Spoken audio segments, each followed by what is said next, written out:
jungle.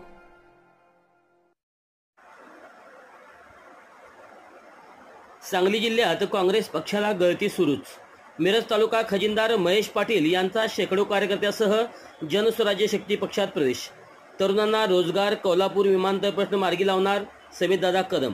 Sangli जिल्ह्यामधील ग्रामीण व शहरी भागामध्ये जनस्वराज्य शक्ती पक्षाने जोरदार पक्ष बांधणी सुरू केल्याने काँग्रेस आणि राष्ट्रवादी पक्षावर नाराज असलेले असंख्य पदाधिकारी आणि कार्यकर्ते हे जनस्वराज्य शक्ती पक्षात सामील होत आहेत. आगामी स्थानिक स्वराज्य संस्थेच्या निवडणुकीचे लक्ष समोर ठेवून प्रदेशाध्यक्ष समितदादा कदम यांच्या नेतृत्वावर विश्वास ठेवून अनेक पक्षातील आजी माजी पदाधिकारी, माजी नगरसेवक तसेच आजी माजी ग्रामपंचायत सदस्य यांचा जोरदार पक्षप्रवेश सुरू आहे.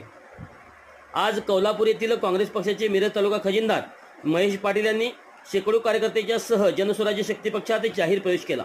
यावेळी तरुणांना रोजगार उपलब्ध करण्यासाठी कोल्हापूर विमानतळ प्रश्न मार्गी लावण्यासाठी प्रयत्न करणार असे आश्वासन समितदादा कदम यांनी दिले. कोल्हापूर गावातील सर्वसमावेशक असे नेतृत्व असलेलं महेश पाटील यांनी शेकडो कार्यकर्त्यांसह जनस्वराज्य शक्ती पक्षात प्रवेश केला.